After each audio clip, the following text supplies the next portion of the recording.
So Jax is walking out, and we can tell that she is in this juxtaposition of feeling empowered and fucked up all at the same time. Very Nine of Wands energy, which means Nine of Wands means you won the battle, but you might have lost a limb in the process, or like you got some skin hanging off, or you need stitches real bad, or you might need a major surgery to reconstruct some shit, but you did win the battle.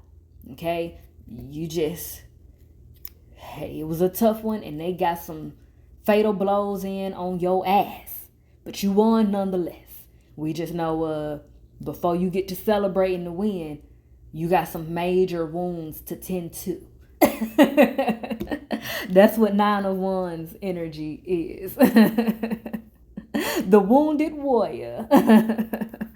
So yeah, we then pan back to your girl Jax looking at the window. And what do she see? She see her demons and traumas trying to steal her beat. Hit the beat, boom, boom. Ooh, it's Ozzy, boom, boom, boom. Somebody at the door.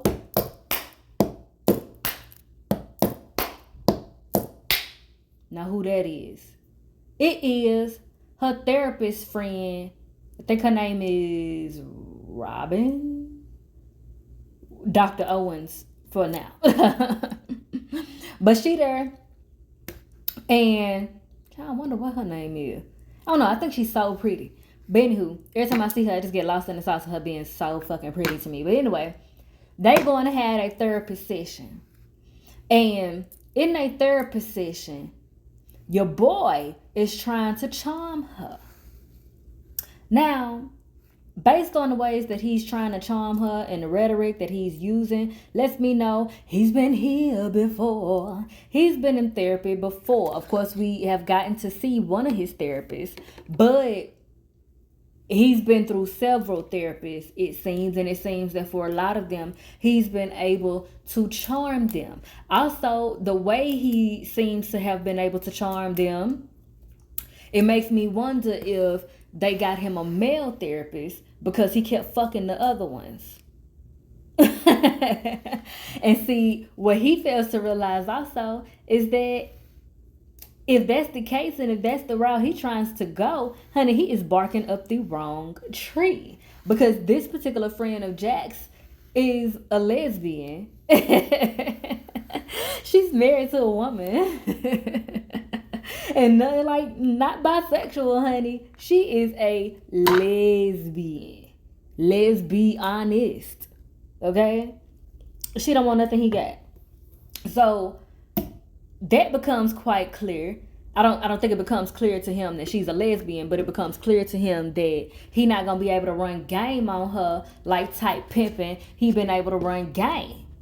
And so in the midst of all of this though, you know, she flipping her woes back on him, you know, her professional woes, that is.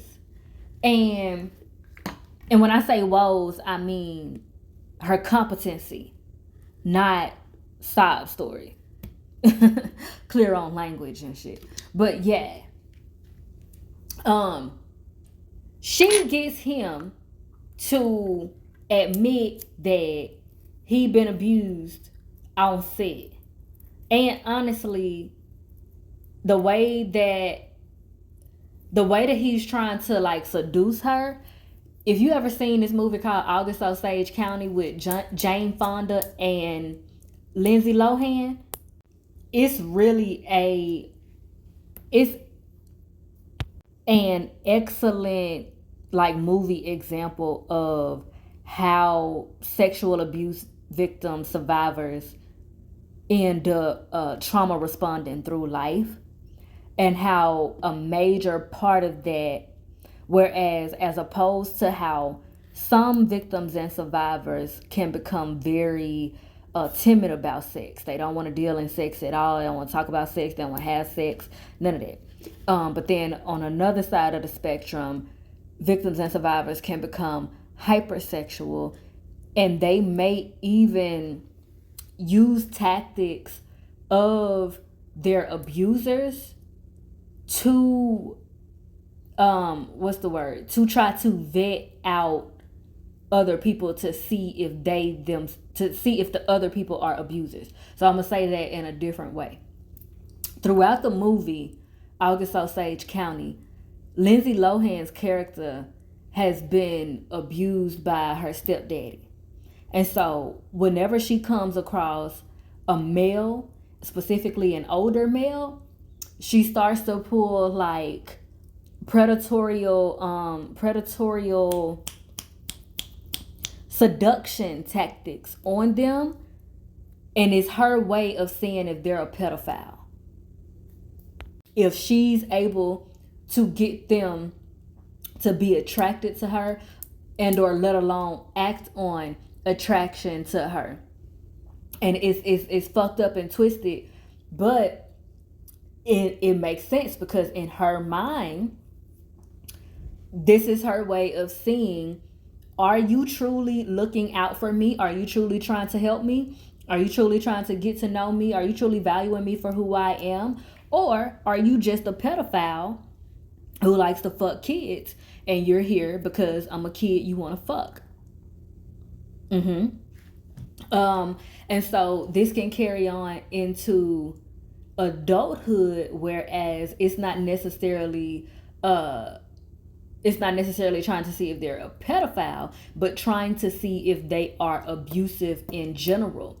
So as I am in this vulnerable position, as I am in this helpless position, I am going to try and seduce you, knowing that if you act on the temptation, knowing that I'm in this vulnerable position, you cannot be trusted. Okay?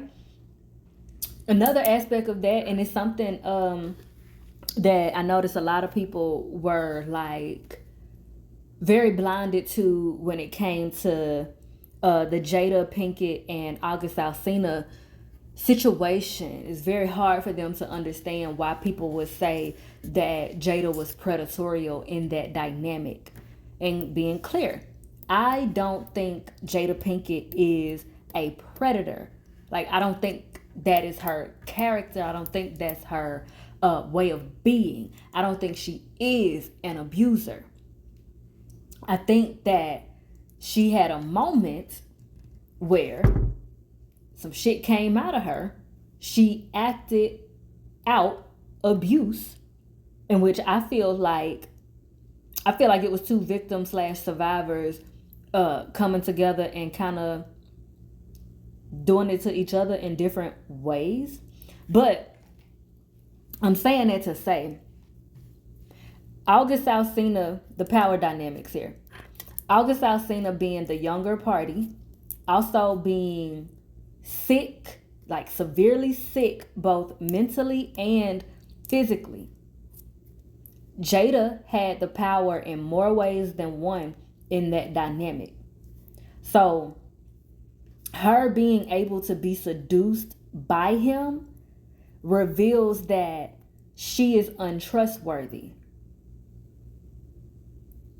She is also untrustworthy, at least as far as that time was concerned specifically. But that denoted that she was untrustworthy at that time to the extent that she had the tendency to be abusive, to abuse the situation, abuse this guy for her own advantage. It's a misuse and a taking advantage of at another person's expense. It is abusive. Okay? So, if you're a therapist, and let me also pinpoint too that Jada was also calling herself acting as a therapist, like a therapeutic mentor to him as well. Okay? Again, heightening her in the power dynamic and crossing a lot of boundaries excessively for one person's advantage at the other person's expense. Okay? So, in a therapist position, in the position that he's in, especially the position that Ozzy is in right now with the case he got going on and all of that, why would you extra complicate his life by putting that pussy on him, pussy on him, pussy on him? So, so I say all of that to say this is not just Ozzy trying to see what he can get away with. This is Ozzy trying to see who he can trust. He's not just, working them seduction tactics on him to, like I said, see what he can get away with or to try to get a notch on his belt. He's trying to see, is she trustworthy? Is she truly here to help him figure out this situation? Or is she just there for how it can benefit her, regardless of how it could be at his expense? Especially when he's already expensed. And in the midst of this conversation, she uses the term, this is a safe space. And that seems to also have made him tense up at a point because he doesn't believe that there's a such thing as a safe space. That's not something that he's ever experienced. And again, much like on August Osage County, y'all, I am so sorry. The name of the movie that I'm referring to is called Georgia Rule. It's called Georgia Rule. I don't know why I always mix those the titles of those movies up in my head, child. Goodness gracious. No. The name of the movie that I was talking about with Jane Fonda and Lindsay Lohan is called Georgia Rule. But yes, Lindsay Lohan's character in Georgia Rule also had this consistency of not knowing what a safe space is, because when your parents betray you, and let alone other elders in your village betray you, that communicates to the individual that, one, they're not worthy of safety, and that safety is not possible for them. Even if they're able to recognize that other people are capable or worthy of being safe and protected, they feel like that's just not a thing that they were blessed with. And that's just not something that will ever be, on their silver platter in life. And someone like Ozzy could even take it like, well, since he's so talented and rich and all of that, then he just has to accept that he didn't get blessed with safety, and that's fucked up, because that's a lot of the times what not just celeb kids have to deal with, but kids, especially black kids who come from any level of privilege. It can be middle class, it can be lower middle class. A lot of black kids who are not from the straight up ghetto hood have to deal with people feeling like and beating into their heads, and I have dealt with this myself, but deal with people being like, oh well, you got this and you got that, so what you worry about being safe for? What you complaining about? You just ungrateful, you just spoiled, you got all of this stuff and you still got something to complain about? You worried about feeling safe? What you need to feel safe for? You got a PlayStation 16. I might, need some extra safety to help me protect me in my PlayStation 16. No. You ever heard the phrase, to whom much is given, much is required? That don't necessarily always mean to whom much is given, you must have the world on your back. No, it can also and often means to whom much is given, more is required to protect it.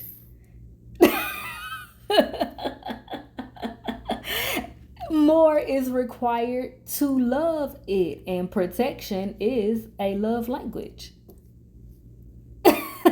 You ever thought about that?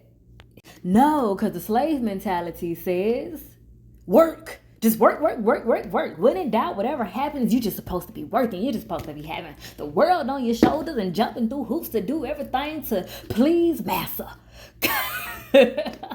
So a slave mentality doesn't hear to whom much is given, much is required, and think that means I should be loved better. That means I should be protected more. That means I should be valued more. No, you hear, that means I gotta work, work, work, work, work some more. Beat myself down, down some more.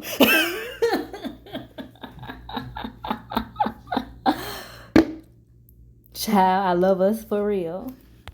It's not, I'm too blessed, so I must find something to be stressed about.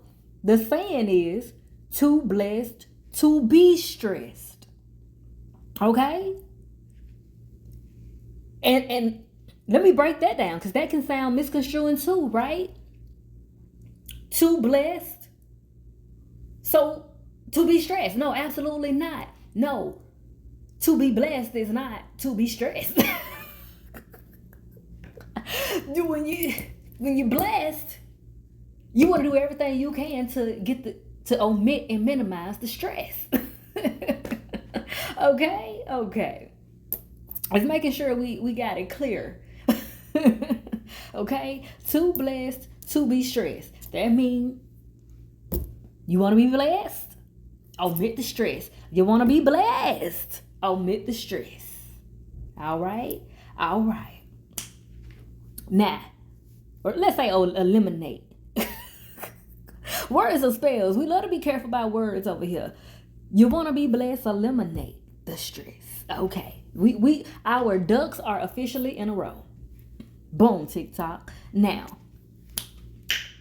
he feels like there ain't no such thing as a safe space. And again, that is something that is highly brought upon individuals when it is their parents that have broken their trust. And a lot of people deal with it. Like, that is more common than not.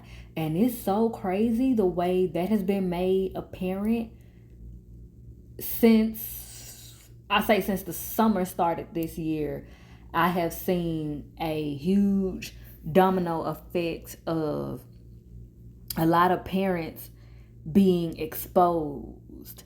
A lot of parents who have perpetuated this image of, being perfect to excellent parents, and it turns out they were just good at photo ops. They were just good at providing more so and not actually parenting. And they wonder why their kids are how they are. And it's like, as them layers being pulled back, it's coming to find out they like that because you raised them to be like that. While you was prioritizing them being in commercials and on TV, or having Jordans on their feet, or wearing the latest designer, you was prioritizing, hyper prioritizing, whether they were getting all A's, or whether they was on football team or team captain and all this and that. You wasn't giving a fuck about their mental health. You wasn't giving a fuck about their emotional well-being. You wasn't giving a fuck about actually pouring love into them, let alone even stopping to genuinely tell them simply, I love you. Not, I love you as a result of them accomplishing something, or I love you because, or I loved you when, or anything like that. Just because it's Wednesday, just stopping for a second and saying, hey, kid who is mine, an extension of me, I love you. Period. Literally, I got, child, that'll be a whole nother video. But yeah, that type shit. And all of that being revealed amongst him having been abused. And that being said too, when you don't pour into your kids, I'm gonna go ahead and say what I was fixing to say. There's this little girl. She's some type of native African. I'm not sure exactly which one. I can't remember exactly which one. Like if she's from Nigeria, Uganda, Kenya, Rwanda. I'm not sure exactly which one she is exactly from. I just know that she is African.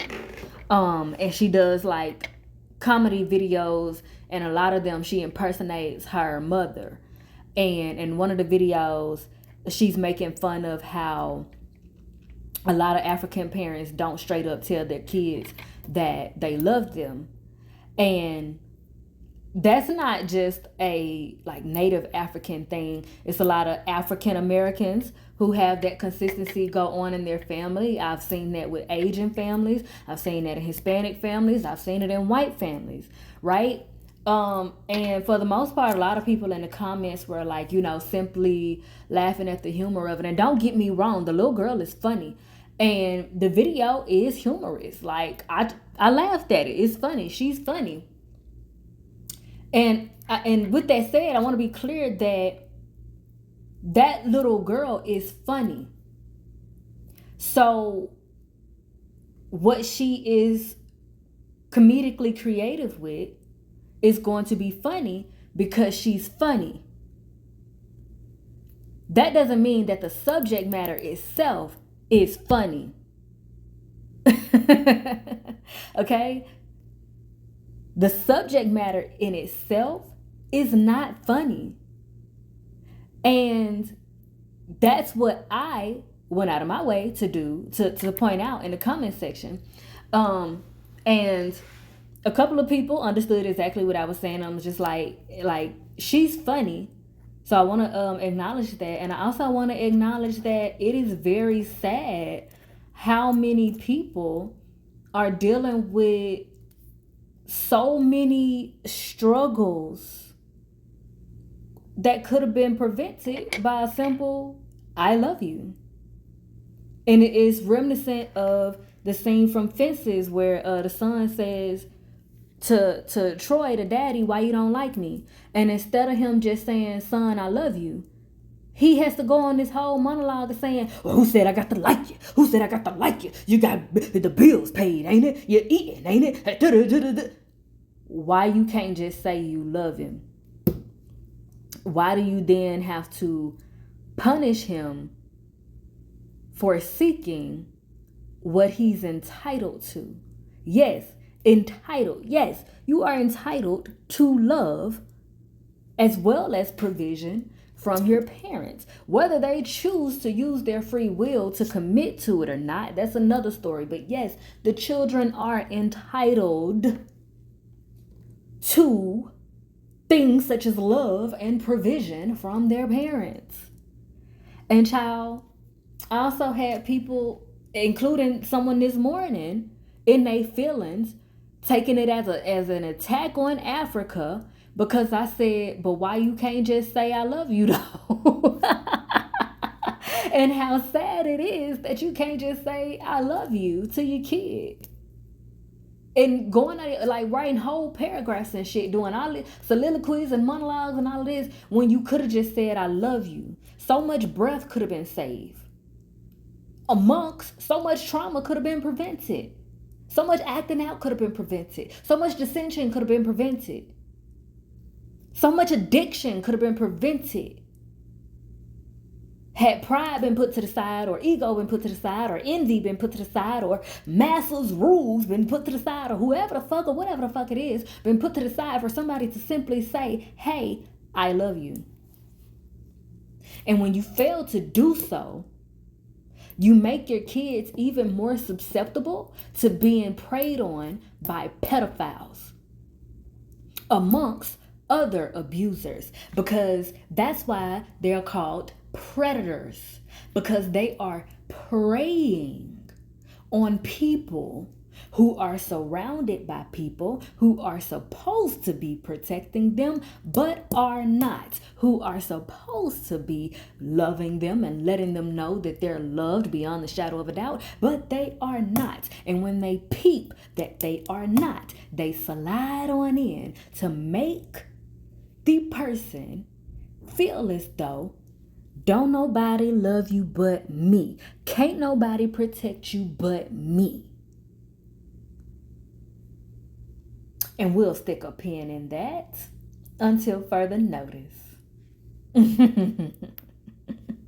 So, all that said, all that revealed in the therapy session, which is, like I said, he's been molested by specifically an older woman. This is also very reminiscent of the interview that Ray J did with, I think it was Shannon Sharp, and he was talking about having been molested and groomed by an older woman. So, honey, I love how they combined a lot of the characteristics of a lot of different young male starlights. And I'm using the term young also as the like interchangeable with the term youthful. Because some of them may be older now, even though they may have came out when they were younger, but even though they're older now, they still have like infantilism on their side. And those types of people would be like the baby, Tory Lanez, T.I. is one of those people, Ray J. They're no longer in their 20s or teens or anything, but they have this essence of youth and infantilism and such on their side. And they use it to their advantage, and often they don't have to use it because other people just respond to it accordingly. I think Chris Brown is another person who also has infantilism on their side as well, where they're so used to seeing him as this young kid, and he still radiates, a certain level of that youthful energy. And so it can have people, it can influence people to respond like, oh, don't be so hard on him. He's just a baby, or he's just, like, all nigga gotta do is cry, and they just forget all the other shit that he did. But yeah, child, this actor is acting, honey. He acting. He doing the damn thing.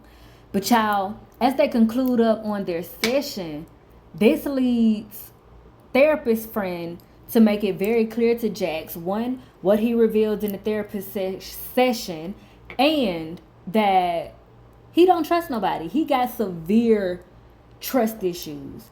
But one of the only people, per se, that he trusts at the moment is Jax. And so that also bears the question and concern. That's good for now, but what happens if and when he no longer trusts you?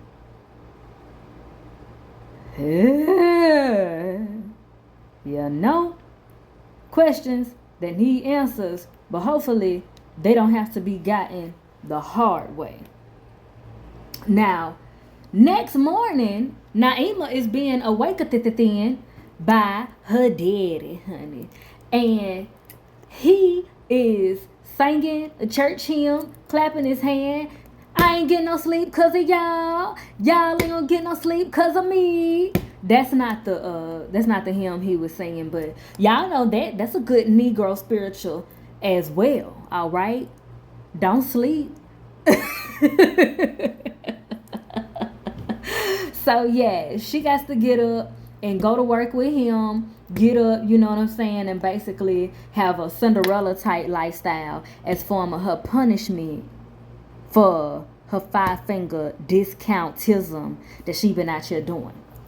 So then we pick up with Bill. He out and about having a little solo brunch with himself, and Big Daddy and Lil Daddy. We're gonna call him Lil Daddy, okay?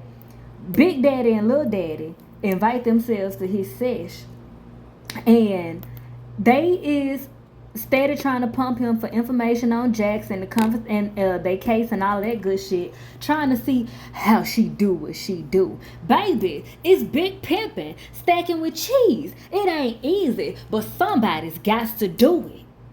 Okay? And we ain't got time to be laying around in the sun all day licking our ass like a dog. Shit, while you over here all up in they Kool-Aid, don't even know the flavor, you could be over there whipping up some in your kitchen. Child, priorities, priorities, priorities. The name of this season can literally be piss po priorities. Reasonable doubt, piss po priorities. The reinvention of the PPP loan. Piss po priorities. Honey, we ain't even got to finagle with them too long. They put a damn crossroads decision upon his head. They've been doing it slowly but surely anyway. But they put a crossroads decision on his head because they buttering him up and talking him up about this partnership and making it clear to him that, hey, some part of that gonna come with you selling your soul, honey. Selling your soul, which means selling out Big Mama. That's a damn shame. And I'm using these terms very intentionally. Because I'm gonna say something else that I feel like is being implemented and displayed here. If you're familiar with the book called Brainwashed by Tom Burrell, don't let my dyslexia cross us up, okay? Because his name could also be Tim Burrell, but I tend to get the two crossed up. But I'm pretty sure that it is Tom Burrell. That's kind of besides the point. It's no disrespect to Cat Daddy, all right? Because I'm just saying you'll be able to find the book and him regardless to if you type in Brainwash Tim Burrell or Brainwash Tom Burrell. The book should come up, honey. The devices are smart, okay? Let them cook. But now I say all of that to say, a part of what he discussed in the book is how in American society and a lot of the world that is ran by the concept of white supremacy, Black people are seen as the children of society. Children are seen as numbers, subhuman, low-key, high-key, in a lot of cases, nothingness, lack identity, lack autonomy, lack rights, lack of voice, and should be blinded, you know? Okay? So, interesting as this is being played out in the modern day, as also in the modern day as we're cusping on a lot of things and a lot of things are shifting and changing and all of that good shit. Okay? We see who that are considered the children shift depending on the setting and the circumstance. Think about also what I have communicated about what I notice about the role of Naima in the family dynamic that Jackson Lewis has. Depending on the setting and the circumstance, Naima is the parent. Depending on the setting and the circumstance, Jackson Lewis step in to parent. Right? Okay? And so, as white men, they're supposed to always be the parents, quote unquote, by the concept, okay? Right? Howsoever, due to times changing and this and that and the third, that don't always apply in the modern day. So, depending on the time and the place, Big Daddy ain't always Big Daddy. Big Daddy, depending on the time and the place, is the son. He might even be the stepson. Just like certain times and places, Bill is Big Daddy. Maybe even Bill used to be Big Daddy in more times and places. But right now, he getting sunned the fuck out of. Sunned the fuck out of so much so that Big Daddy is creating triangulation between him and Big Mama. Which is something that goes on in family dynamics as well, where oftentimes parents tend to use their kids against the other one, even if and when they are married.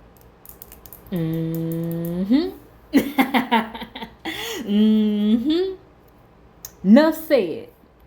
So, as they wrap up on that conversation, that makes it clear that Big Daddy has told the son to betray Big Mama. Bill's sitting there looking stupid. So we're going to see what his stupid ass goes on to do. We pick back up with Louis and Naima. And Louis is letting Naima, kind of vent and get him to run down. He tapping in with her. Louis is good for this. Okay? He been a little distracted lately, but he's back present, back in the game, back tending to her. And this is another instant here too. Hence, what I was just pointing out, and it's interesting how they flip back and forth and backing and forthing between these two different scenes accordingly as well. Because like I just said, depending on the time and the place and the circumstance, Naima is the parent. But then, depending on the time and the place and the circumstance, it switches. So, but another aspect of this is that kids like Naima also end up being like a side chick to their parents, because it becomes a situation where, especially if it's been more of a consistency that the parents bicker and are like off and on type shit, off and on, up and down, is often that the kid is never like on good terms with both parents at the same time. They're always on one side or the other because they're constantly being ping-ponged and tugged and pulled, on which side they're going to choose, for each argument. And so as Louis and Jax have been now trying to commit to stabilizing their relationship better, that has now placed them both focused on each other and totally omitting Naima. So whereas at one point she would at least get one or the other, now she hasn't been getting either because they've been just locked in on each other. They like, I don't need you now because now we got each other. You know what I'm saying? Much like a side piece. Much like a side piece. And like if you ever seen how polyamorous relationships can work when there are 3 people in the relationship. One is more of a side piece than the other 2. One is a third wheel more often than not. And they often can find themselves where if the couple is beefed out, they're getting a lot of attention, from both sides because they're getting intense one-on-ones on both sides. But then if the couple comes together so strongly, then that third wheel is then felt to be no longer needed and therefore out of sight, out of mind. You see the parallels. And so that's another thing. You can't just be intimate with your kids only when you and your significant other are beefed out. You can't only want to put together family time and shit when you want to use your kids as a buffer when you and your significant other are beefed out. You can't just be using your kids as pawns and diaries and moral compasses and shit, side pieces and shit, it's really best you form relationships with your kids. Treat them like human beings that you're getting to know and that are getting to know you. Like you want to have a relationship with them and it's not just an obligation. Because honestly, when parents are reluctant to telling their kids that they love them, especially because I do feel like sometimes it's just muscle memory. Like if your parents raised you a certain way and nothing has ever snapped you into a Slim Jim to be like, hey, this right here is not good and don't work. Don't you think you want to shift that? You know what I'm saying? You may be a fish in water to it and just not ever notice, huh? I haven't ever told my kid I love them. Or you may not even notice that that is, important. Some things you don't know until you know, and all common sense is not common, to certain areas. You know what I'm saying? Like, what's common sense in Mississippi is not common sense in New York. So, that said, if and when, though, someone, let alone your kid, comes to you and says, why you don't tell me you love me, or do you love me, or whatever, and you have all of this reluctance and excuses and even anger and all this and that, I feel like that's just you avoiding admitting that you don't desire your kid. You feel like your kid is an obligation. And you gonna punish them because you don't want to admit it. And that's bullshit. But yeah, child. So, in the midst of Louis doing his duty as a real father, a real man, and letting Naima vent and everything, asking her what's going on. She giving him the rundown, and we find out that her and Hattie is not friends no more. Which makes sense because, honey, where does blonde and brunette come from? Where they come from, child? We ain't been seeing you with them. Like, we know that y'all stay in a melting pot of an area. But we done seen you do a lot of things, child. But we just ain't seen them. We ain't seen them girls, okay? It's cool and everything. But if they're going to be having you stealing, child, oh, good. That's hot. That's hot in the pot. And not in the good ways. Nah. She go to run down talking about, Naima. I gotta clock you, child. Because she, talking about Hattie got to feeling herself ever since she had this glow up and everything. And she be popping and locking her shit. So it seems as though, well, she said glow up. I'm going to assume that Hattie has come into some tits and ass. And probably is now allowed to wear makeup and maybe even weave and wigs, extra designs on the fingernails, probably stuff like that. And it could be a case where she acting different. It could also be a case where Naima may be just discomforted by the change, and or she may be a little jealous. She may be a little jealous because if Jax poured into her more, she would feel more of a confidence about herself to pop her shit, regardless of if she's wearing makeup or how she's wearing her hair or what type of clothes that she got on. Naima wouldn't feel small by Hattie taking up space. A lot of time girls have issues with jealousy and envy as a result of their mother specifically not giving them enough attention and not pouring into them. And so when they then see girls who are confident, loud, take up space, things of that nature, pop they shit, they automatically take offense to it, even if the girl is not being offensive. She could literally just be being herself. And if she developed, she can't control that. And this is like something too, because it's like what they keep talking about Blue Ivy and North. Like, kids develop at different paces. They can't control when they titties come in. And the thing about it is, how about talk to the companies who make kids clothes and talk to them about making clothes that are for more developed kids.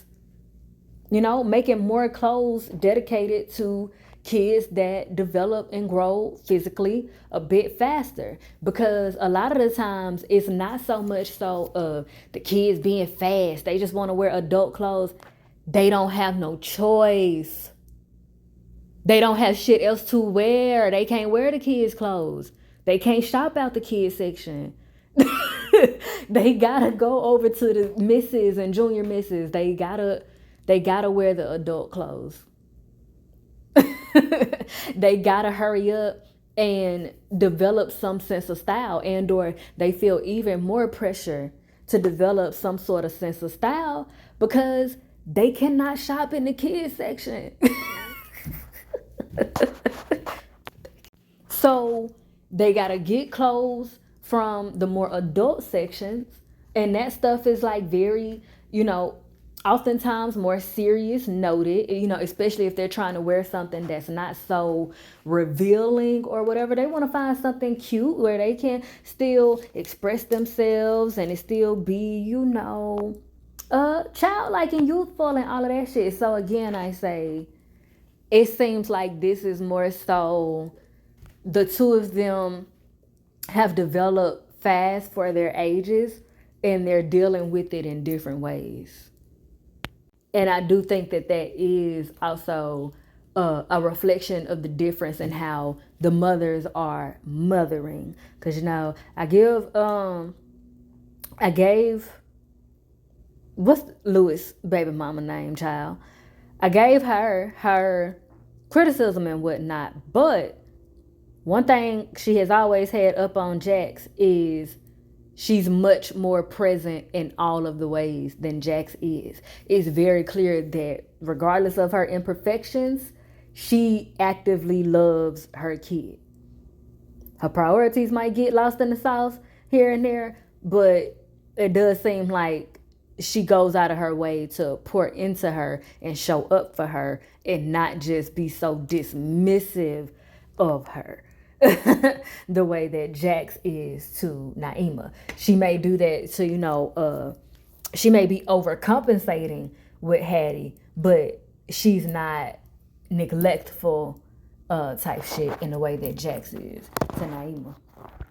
But yeah, child, all of this leads up to her saying that the straw that broke the camel's back was Hattie talking about they gonna be like sisters because her mama got a baby on the way and it's Lewis's, and so da da da da, they like family now.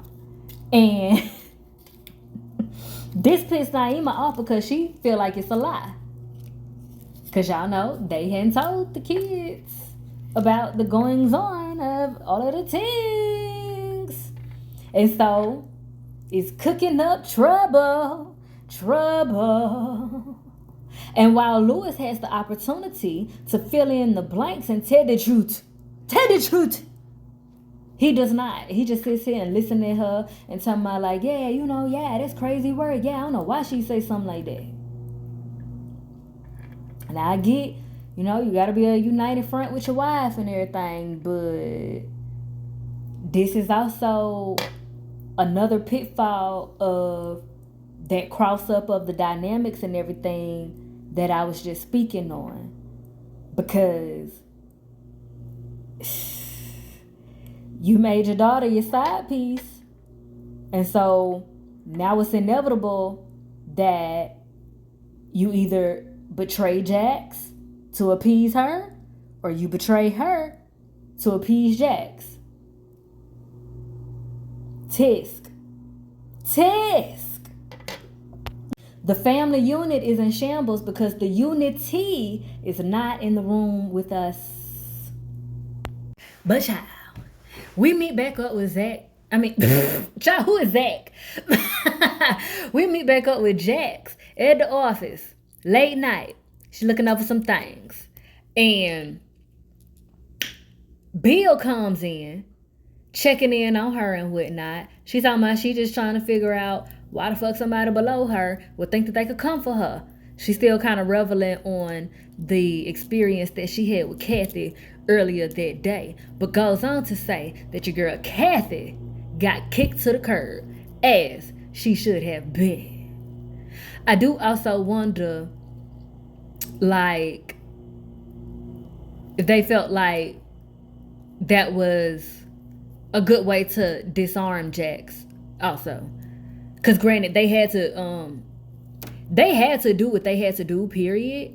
But I just also wonder if they moved faster because they're like, let's disarm her. Let's make her feel safe and protected. And like, you know, she's included here and people are on her side while we work out in these other cricks and crannies. But in Nahu.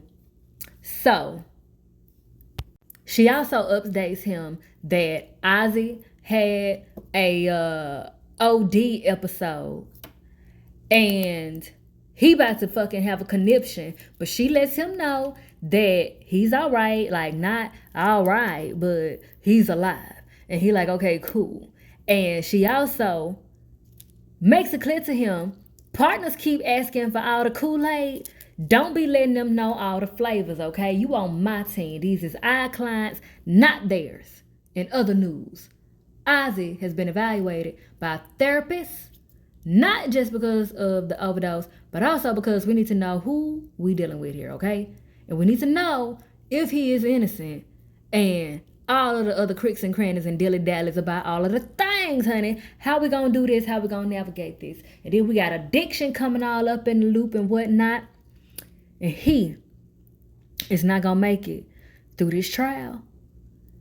Seem like whether he's sober or not, we got to get this boy some stability in the room with him, under his bed, in his pocket, okay? Braided into his hair.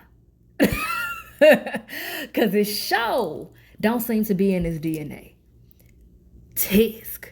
So, very interestingly as well in this conversation, as they are, you know, getting real about everything that is up against them, Bill is like, you know why I chose to, you know, shadow you, take notes from you? She like, cause I'm the best, of course. He like, yeah. But also, I was the old guy in law school. Mid-30s, too old to be invited to the cool parties, too tired to even want to go. All the while, didn't fit in, didn't get none of the cultural references or none of that. Everybody expected me to either drop out or fail out. But I did neither. And I can tell you got people thinking the same about you. And yet, you're still here. I mean, it's admirable, don't you think? And Jax says, or ridiculous. Now, I ain't seen nobody point out the reference that this is. Admirable or ridiculous. That's a reference to Scandal. I ain't even watched Scandal, and I know that that's a reference to Scandal.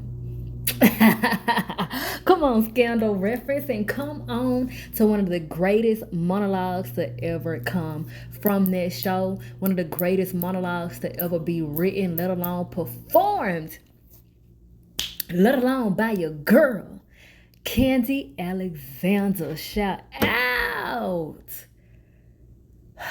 Honey, do not get me started. Do not get me started on the lines of that monologue. But honey, y'all already know. If you don't know, now you know. Just type in Scandal, Admirable, or Ridiculous, and your mind will be blown.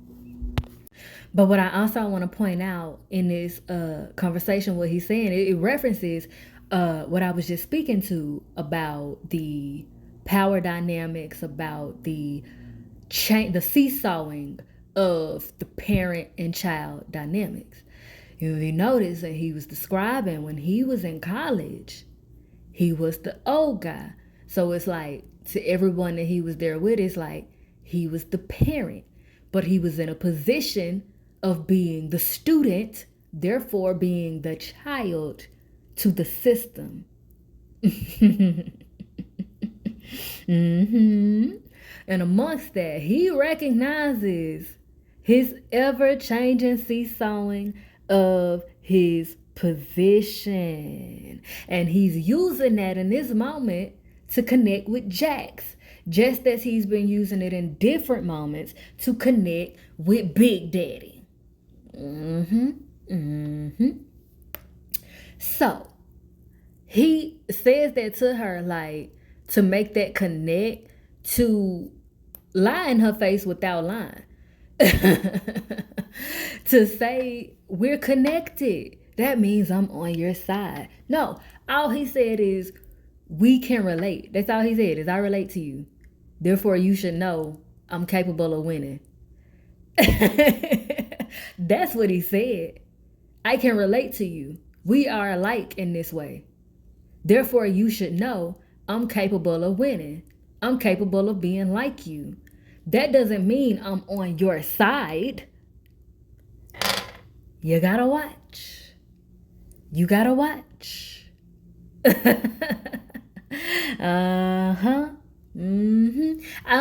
that is also because that reference that I just did, you gotta watch. You gotta watch. That's a reference of a Tyler Perry play. I believe it's the Class Reunion. It's the bellhop, I believe. He was the bellhop and the bartender and somebody else's child. The Tyler Perry played in the Class Reunion. And he kept saying, you gotta watch. You gotta watch. Because he was like, you gotta watch out. You gotta watch your back. But then he started saying, you gotta watch. Like, you got a watch. You gotta watch on your wrist. I want it. Because he was taking it as a bribe. And that just reminded me of the conversation about watches from the beginning of the episode. I don't know what that is supposed to mean, but I don't think that's a coincidence. But we're going to stick a pin in that and we're going to proceed, honey. But I said all that to say that I don't think Jax picked up exactly what Bill was putting down. And as he's exiting, she's flattered and like, you might make partner after all. Child, you just don't know what you just said. And you don't even know what he just said. So, of course, you see what I'm saying? You gotta watch. Now, we meet Jax with her pappy that night at this real nice restaurant. And he's talking about how speechless he is because he never didn't think that he would get that far. And so,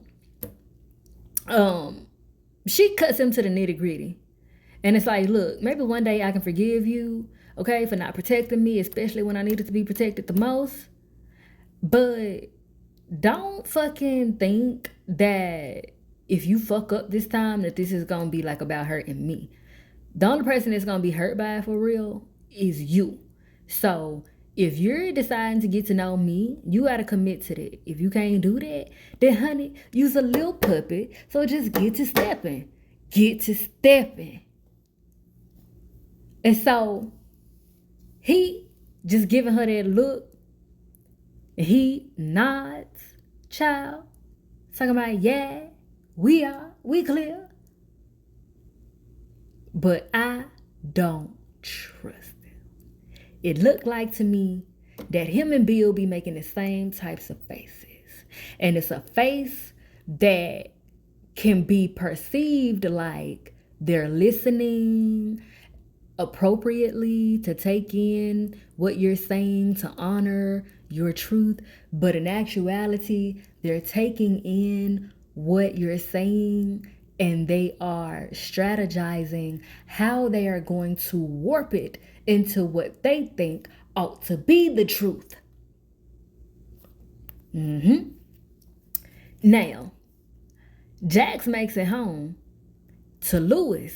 Lighten up, honey. So she like, I see we both had a day. Yeah. And they post up on the couch and embrace. And he like, more than you know, honey. And he has to let her know that Hattie told Naima about Jay. And of course, she is taking a backing and a forthing. And he said, yeah, Hattie overheard her mama talking about it, told Naima, and Naima ain't believe her. Mm-mm. And he didn't tell her Nathaniel about Nathaniel. And he fills in the blanks that because they fell out, this is how she ended up hanging with them other girls. That is why her weave stank, talking about some beach curls. Please. She ratchet. I appreciate y'all's patience through my musical Tourette's. But y'all, Jax takes this in a very peculiar manner. Because whereas Lewis is being like kind of guilty, like he feels guilty about this whole thing. But Jax starts going into how she can tell that her daddy is hiding something from her and she don't like it.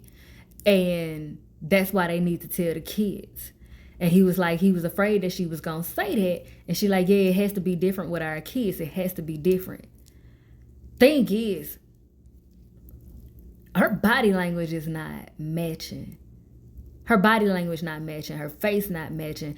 Even as she's saying all of these sentences, she's shaking her head left to right.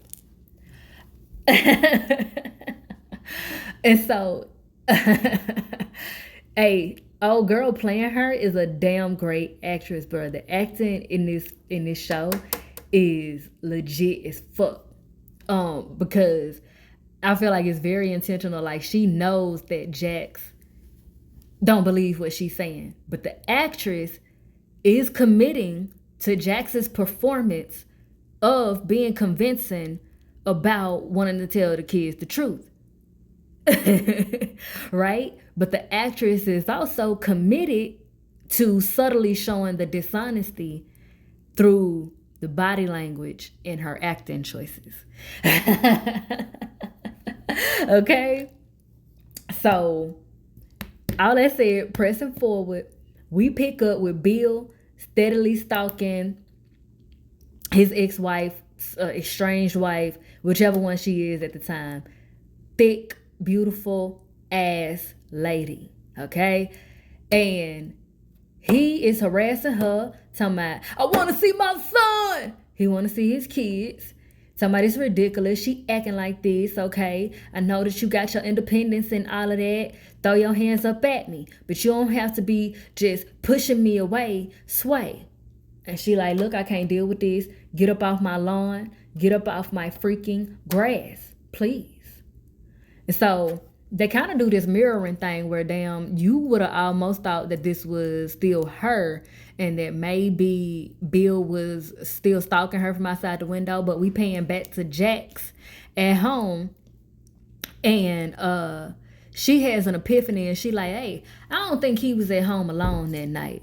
The first time he did drugs in a while, somebody had to bring him to him, honey. So who is this person that brought him the drugs, and how does that fill in the blanks on his alibi and whatnot that he still has no one to validate? Also, we gonna need some more information on Kristen because she the only other person as well that also ain't got no viable alibi. And she is very protective of him. So, questions that need answers. Sick 'em, Daniel. Sick 'em. Now, we didn't get Ozzy on the line. Okay? He wakes up to a phone call from Alex Hill. At this point, we still don't know exactly who the fuck Alex is, but he asks him where the fuck he been. Alex say he been busy, okay? And Ozzy say, look, I'm done with that narcotic, okay? I need you to come forward. Tell everybody you was with me. You got to tell the truth. Alex said, I ain't doing none of that, my guy. I ain't doing Nathaniel, okay? Pow, pow, bang, bang, boom, boom. This ain't my cousins and them, and you ain't number one on the call sheet, my nigga. So fuck your alibi. Fuck you. Fuck your family, your mama, your daddy, and your bald-headed granny. She 99, she thinks she fine, she going down with Frankenstein. She wish she had this. And then the episode go off. How's it, boy? You know you done fucked up, right? You know you done fucked up.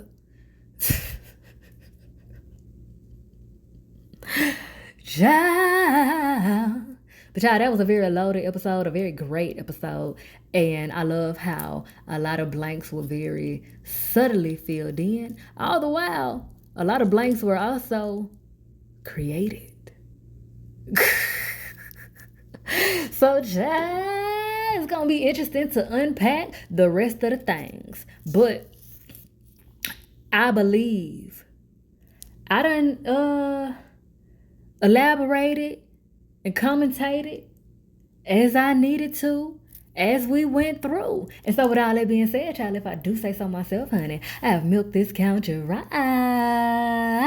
And I am thoroughly appreciative for the exchange of vibes. So that you could be one of the first to be back through these Quinley Quarters for the next time. And be sure to bless that comment section with your questions and conversations. And as always, I bid you in all ways light, love, healing, and to liberation. Emphasis on liberation. Mwah.